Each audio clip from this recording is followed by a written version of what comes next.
अब तक हमने बात कर लिया है मानवीय पुरुष प्रजनन संस्थान की। आज हम बात करेंगे स्त्री प्रजनन संस्थान। स्त्री प्रजनन संस्थान में जो सबसे महत्वपूर्ण जो घटक है वो है अंडाशय। अंडाशय में ही अंड कोशिकाओं का क्या होता है, निर्माण होता है। इसीलिए स्त्री प्रजनन संस्थान में अंडाशय सबसे महत्वपूर्ण घटक है, क्योंकि उसमें अंडाशय का निर्माण होता है। अगर हम देखते हैं स्त्री प्रजनन संस्थान में कौन कौन से हिस्से आते हैं, कौन कौन से भाग आते हैं, उसमें आता है योनि, उसके बाद गर्भाशय, उसके बाद अंडवाहक नलिका और अंत में क्या है, अंडाशय। अंडाशय की दो जोड़ियां होती हैं, एक लेफ्ट में दूसरा राइट में। सेम अंड नलिका में भी लेफ्ट में अंड नलिका, राइट में अंड नलिका। एक सिंगल, केवल एक गर्भाशय और एक योनि मार्ग।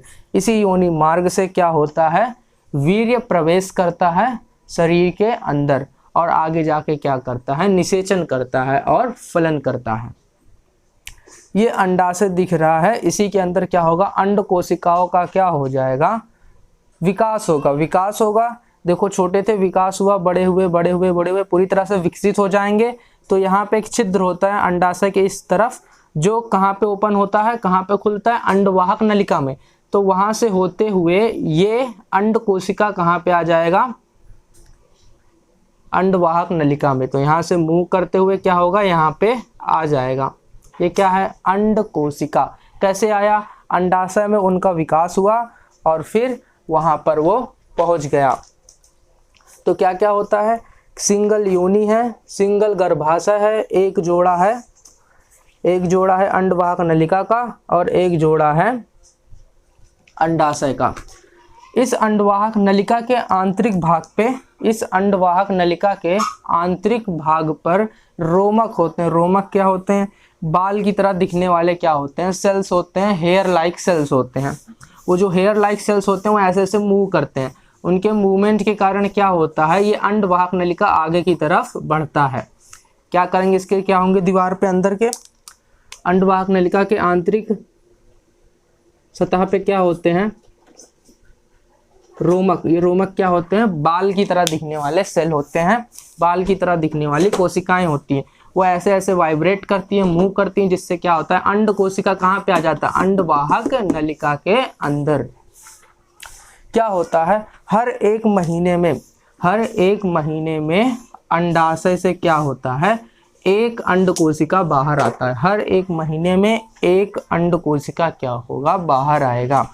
मान लो पहला महीना यहाँ से अंड कोशिका बाहर आया, तो दूसरा महीना जो आएगा उसमें यहाँ से अंड कोशिका बाहर आएगा। मतलब अल्टरनेट, एक बार इसमें एक बार उसमें, एक बार इसमें एक बार उसमें, ऐसे अल्टरनेट और क्रमशः क्या होता है, अंड कोशिकाओं का बाहर आना लगा रहता है। हम बात करेंगे अंड कोशिकाओं के अंदर क्या होता है। जब फीमेल बेबी माता के गर्भ के अंदर होती है, तो उस फीमेल बेबी के अंडाशय के अंदर वो जन्म भी ले नहीं रही है, मतलब जन्म नहीं लिया है उसने, उसके गर्भाशय के अंदर 70 लाख अंड कोशिका बनाने वाले क्या हैं, कोशिकाएं हैं। जन्म तक कितने हो जाते हैं, शुरुआत में कितने हैं, 70 लाख। जन्म के समय 20 से 40 लाख अंड कोशिकाएं बचती हैं। उसके बाद जब यौनावस्था आता है, यौनावस्था के बाद मतलब यौनावस्था कब आता है, 11 से 12 की वर्ष की आयु में क्या होता है, 11 से 12 की वर्ष की आयु में यौनावस्था को प्राप्त होते हैं। तो यौनावस्था तक कितने बचते हैं, 4 लाख अंड कोशिका कितने हैं, 4 लाख। जन्म जब नहीं हुआ था तो 70 लाख, जन्म के समय 20 से 40 लाख, यौनावस्था प्राप्त होते ही कितने हो गए, 4 लाख। अब यौनावस्था में ऐसा क्या हो जाता है, जब यौनावस्था लगता है तो अंड कोशिकाएं क्या होती हैं, विकसित होना स्टार्ट होती हैं। मतलब यौनावस्था तक यहीं पे पड़े थे, अब जैसे ही यौनावस्था लगा वैसे ही ये अंड कोशिका क्या करेगी, विकास करेगी, विकसित होगी और 1 महीने में पूरी तरह से विकसित होकर यहाँ से बाहर निकल जाएगी। यहाँ से क्या होती है, बाहर निकल जाती है। और क्या होता है, इसीलिए क्या होता है, हर महीने क्या होता है, मासिक धर्म होता है। ये देखो ये क्या है, गर्भाशय की क्या है, ये गर्भाशय का सबसे अंदर का क्या है, लेयर है, दीवार है। ये देखो ये पूरी तरह से रेड दिख रहा है, ऐसा क्यों, क्योंकि यहाँ पे रक्त का प्रवाह बहुत अधिक होता है, क्योंकि शिशु का विकास यहीं पे होता है, शिशु का विकास यहीं पे होता है। तो मासिक धर्म में क्या होता है, हर एक महीने में एक अंडकोशिका बाहर आ जाती है और ये वॉल्स क्या होते हैं, ये जो दीवार है अंदर के गर्भाशय, ये क्या हो जाते हैं, फटने लगते हैं। इसीलिए क्या होता है, मासिक धर्म के समय क्या होता है, यहाँ से ब्लड बाहर आता है, योनि मार्ग से ब्लड बाहर आता है। और योनि से ही क्या होता है, सीमेन का प्रवेश होता है। सीमेन यानी क्या, सीमेन का मतलब होता है वीर्य। वीर्य में क्या है, शुक्राणु है और स्राव है। स्राव किसका, जो सहायक ग्रंथियां थी मानवीय पुरुष प्रजनन संस्थान में, उनके स्राव हैं। तो यहाँ से क्या होगा, वीर्य या तो बोलो शुक्राणु यहाँ से प्रवेश करेगा। तो शुक्राणु क्या करेगा, यहाँ से प्रवेश करने के बाद ये क्या करेगा, यूटिरस से होते हुए यानी गर्भाशय से होते हुए कहाँ पे आएगा, मतलब ये अंडकोशिका इस शुक्र कोशिका को क्या करती है, अपनी तरफ आकर्षित करती है, जिसके माध्यम से ये शुक्र कोशिका क्या होता है, अंडाशय के पास पहुंच जाता है। अंडाशय के पास पहुंचने के बाद क्या हो जाएगा, फलन।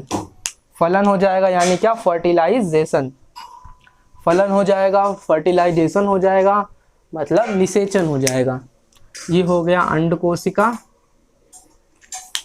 और ये आया शुक्राणु, इनका फलन हो गया। ये कैसा है, ये भी अर्धसूत्री विभाजन से बना था।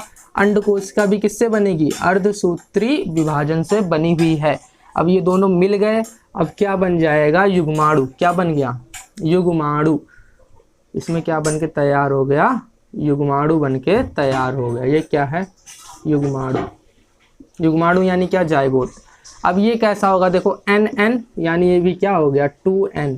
अब ये युग्माणु क्या करेगा, आगे चल के भ्रूण बनाएगा। क्या बनाएगा, भ्रूण।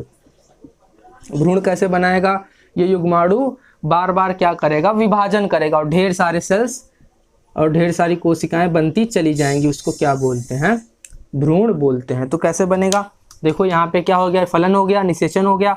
यहाँ पे क्या बन गया, युग्माणु। अब देखो इसके अंदर के वॉल पे क्या है, इसके अंदर की सतह पे क्या है, अंडवाहक नलिका के अंदर की सतह पे क्या है, बाल की तरह दिखने वाले सेल हैं। ये क्या करेंगे, वाइब्रेट करेंगे। तो वाइब्रेट करने के कारण ये यहाँ से होते हुए क्या हो जाएगा, अब ये आगे की तरफ जाएगा।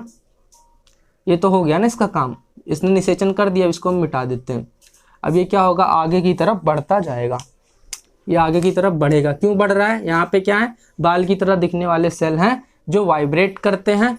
इससे ये क्या होगा, युग्माणु विभाजन करते करते आगे बढ़ेगा, बढ़ते जाए। यहाँ पे एक सेल है, 2 सेल, 3 सेल, ऐसे विभाजन करते करते यहाँ पहुँचेगा। फिर यहाँ आने के बाद देख रहे हो ये रेड कलर का जो दिख रहा है, ये क्या है, गर्भाशय की अंदर की दीवार, जिसमें ब्लड प्रवाह बहुत ज़्यादा है।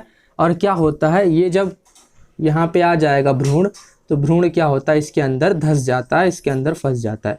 इसके अंदर फंसने के बाद क्या हो जाएगा, यहीं से क्या होगा, शिशु का विकास स्टार्ट हो जाता है। शिशु क्या होगा, शिशु विकसित होना चालू कर देगा और उसका वृद्धि होना शुरू हो जाएगा।